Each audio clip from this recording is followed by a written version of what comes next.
Hello guys, isang magandang araw po sa atin and kumusta po kayo ulit? Ako po si Ate Mel and sa lahat po ng mga Scorpio, no, isinilang po na, sa October 24 hanggang November 22 and sa inyo po ang tawas po na ito, no.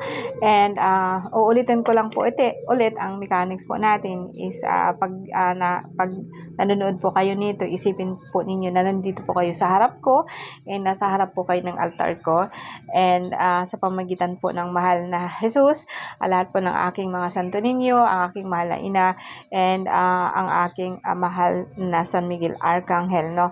And on behalf sa lahat din po ng mga kasama ko and sana po'y gabayan tayo, no, and tutulungan po nila ako po na kahit pa paano po is mahil ko po kung ano man po yung nararamdaman nyo and tulungan ninyo ako by just being here and nakaupo po kayo sa harap ko, no. Let us pray, no. Jesus Domini Eterno, Jesus Domini Dei, Jesus Rexum Deum, Jesus ay Manuel Jah, Salvador del Mundo, Actum, and Jesus Cristo Yeshua, Salvame, Jahaha. Okay, sa inyo po, no, sa lahat po ng mga nandito, Scorpio, October 24 and November 22, sa inyo po ang tawas na to, no. And alam niyo guys, no, ever since po, I always believe na yung sakit po natin is galing po kasi sa atin, no. And lagi ko din pong sinasabi na although sa atin po itong katawan na to, dapat po kasi maging aware po kayo, no. First of all, kasi is like mahalin po natin ang sarili po natin, no. And hindi yun siya, it's never been parang magiging selfless, selfish ka kapag parang uunahin mo yung sarili mo. Not actually, no. Kasi sa akin kasi, as long po na maging malakas ka po mentally, spiritually, and ibabalance mo po siya. Kasi hindi kasi pwede po na lahat na lang work, lahat na lang po ganito, ganyan. Lalo na po sa mga manunood ko na usually talaga mga ina. It is easy for us to manifest something kapag you are happy. At yun ang pinaka-importante sa lahat, no, na magiging kampante ka. And hopefully po, ang tawas po na to is like magkakaroon ka po ng yung enlightenment na, ay, ganito pala, no.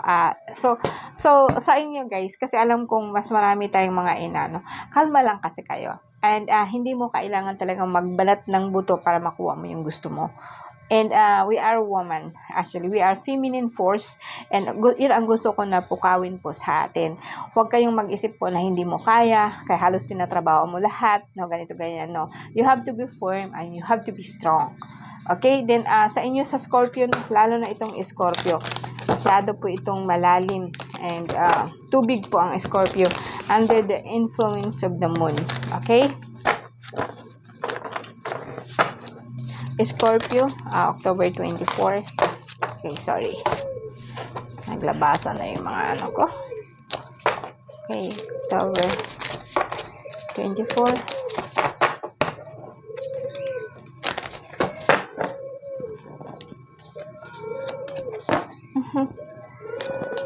Okay.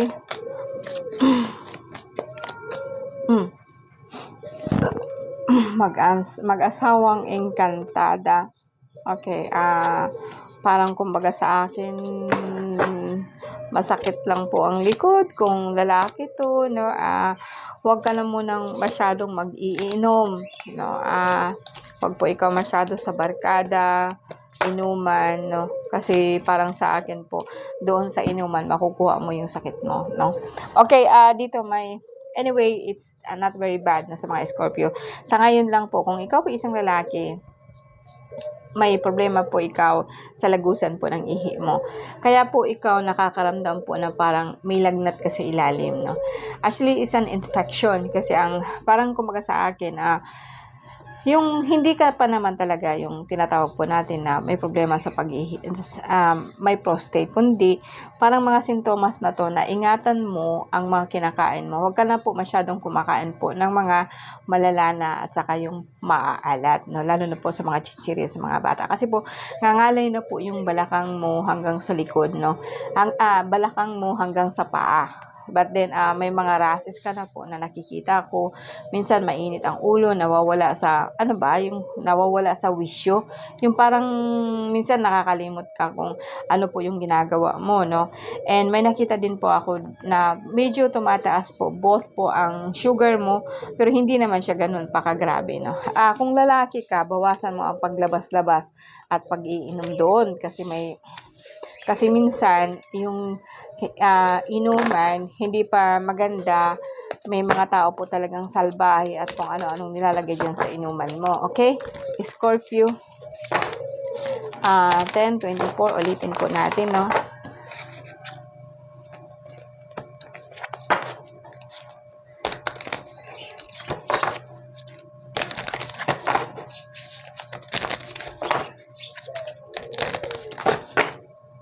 Okay, October 24. Ito, sa mga iilan po na Scorpio, no, may nakita po ako na alam mo yung spinal column mo, para po talaga pong may tama na po siya, and parang hindi na po talaga nadaloy ang dugo dyan, no. And may nakita na po ako na namatay na po, no, may sabihin na po natin na hindi po talaga nagfo-flow, hindi po maganda yung kaya siguro may Scorpio kayo na naririnig na para pong hindi po makabangon, no. And masyado po kasing malapot ang dugo niya, and hindi na po siya nagfo-flow talaga, no. Parang ang spinal column niya hindi na po masyado nagfo-function po yung niya. And sa work, may nakita po ako sa ibang Scorpio, may nakita po ako na parang sama-sama, na parang nahihirapan ka po na lagi po ikaw masama ang pakiramdam. And kung lalaki ka, no, may babae po na humihingi ng hustisya. And sa ngayon, may tama po, no, tayo talaga, no, sa Pilipinas talaga pong majority po sa atin kidney problem, no. And ngayon may nakita po ako na problema po sa creatinine, as I said, no, yung pag-ihi mo parang connected po siya doon sa lagusan o sa creatinine mo, at saka yung prostate na kung saan infection po siya sa ilalim, no. And may nakita din po ako dito na parang ang paa mo masakit, tinutusok, no, and nahihilo ka, and nandyan na rin parang tinutusok po yung buong katawan mo, masakit, no, lalo na po yung dito na part, no, dito na part masakit po siya, no, lahat po ito parang kumbaga sa akin, igalaw-galaw din yan, i-exercise ninyo, no. And eto naman na pwede ko naman siyang kunin, no? Pwede kong kunin yan, and alisin po siya, no? Itong mga chismis na to na mga huwag niyo papatulan ito. Kung babae kayo, umiwas kayo sa mga ganyan. Wala naman po talagang mapapala yan, no?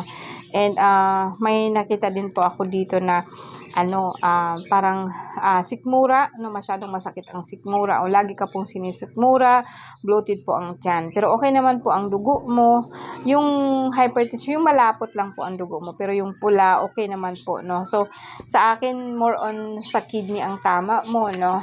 And ingatan, more on water kayo kung sakasakali po. Sa mga tao po na may may problema dyan, unti-unti po kayong mag-inom po kayo bawas kayo sa mga soda, and sa mga pagkain po na malala na, matataba, yung mamantikain, no, iwas po kayo niyan. More po kayo sa gulay, no, lalo na po sa'yo, pero ang sa akin, kidney lang naman ang problema mo, at saka malapot po na dugo, no. Sa Scorpio ito, ha.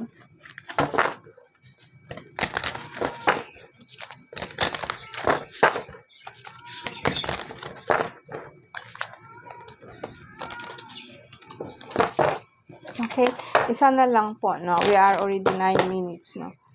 Okay, may nakita din po ako dito na yung balakang mo talaga pong manhid.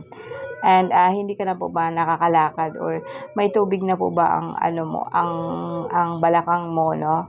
Kasi may nakita po ako dito na talaga pong nahingi po ng parang something, kaya ang natamaan mo is yung puson, balakang. Kung ikaw po lalaki, more on ngayon sa Scorpio, parang lalaki po ang nakikita ko, may babae man po, may problema po siya sa mattress, pero hindi siya ganun kalala, no? And, mga ano lang po talaga to, kidney, no? Guys, kung lalaki ka po, no, may nakita po talaga akong babae na pinapainom ka niya, no, may tama ka po talaga sa tiyan, no, dito sa side na to, and sa sikmura banda, sa ilalim po ng ribs, so, may ano po dito, may tama ka po dito, and sa, balikat, no, ganun pa din, no, medyo tumataas din po sugar mo. So, itong Scorpio na to, lately po guys, no, parang, parang sakit po to na pinabayaan mo lang, na hindi mo talaga masyado po iniinda, di mo masyadong pinapansin, no. So, sa akin guys, no, wait. So, sa inyo, sorry po, no. Sa inyo, bali ingatan po ninyo ang liver ninyo kasi sa ngayon po, parang nagkaroon ka po ng problema sa liver mo dahil po sa kainom mo. Mostly, ang reading na to, parang natatamaan po dito yung mga lalaki, no. Kung ikaw man po babae, no, so, kung mahilig ka talagang uminom, no, ang fatty liver mo, galing po yan sa inom, hindi po siya sa pagkain, no. So, sa ngayon po, parang napakahirap na po i-intake yung gamot or yung pagkain mo kasi nga nataas na po talaga ang sugar mo, no. So, sa inyo guys, no, sa Scorpio, no, medyo talaga pong may tama po kayo. I think matagal na po to na hindi mo lang po or hindi siya nagamot ng maayos, no. And, pwede kayong tumawag sa akin, Scorpio, comment po kayo dyan or iwan ko po yung number ko, then number po ng asawa ko, and kung hindi po, mag-iwan po kayo ng message doon or connect po kayo sa FB ko, no, may mga account po akong ibibigay po dyan sa inyo, no. Basta mukha ako yan, and nakakausap po ninyo, ako mismo nakakausap ninyo, dapat po hindi po kayo makikipag-usap sa iba, na dapat pag magbigay kayo ng something, lalo na po pagdating sa pera, no, dapat po, dapat po ako po ang wag po kayong tatanggap ng kahit kasi sa akin, dadaan po kayo lahat sa akin bago po kayo makakuha sa akin ng gamit. Okay po, maraming salamat sa lahat po ng Scorpio, and see you, no, by end. Iwanan ko po kayo ng dasal, no, so bow down your head, no, and mag-ano po ako ng ibang dasal, no. Okay? Kasi mabigat po talaga nararamdaman po ng Scorpio.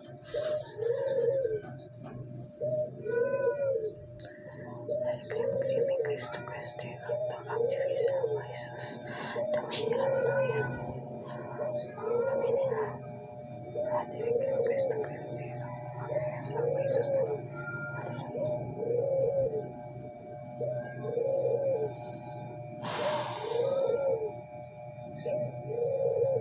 Okay. Mag-end po tayo sa ngalan po ng Ama, ng Anak, at ng Jesucristo, Diyos ang mga makapangyarihan sa lahat. Basbasan mo po ang bawat isa sa amin, palakasin mo po ang aming katawan, and linawan mo po ang aming pag-iisip sa ngalan po ng anak mo na si Jesus, sa pamamagitan din po ng mahal na ina. Amen. And then of the Father, the Son, the Holy Spirit. Okay po. Thank you very much po sa lahat po na nandito. Maraming salamat po.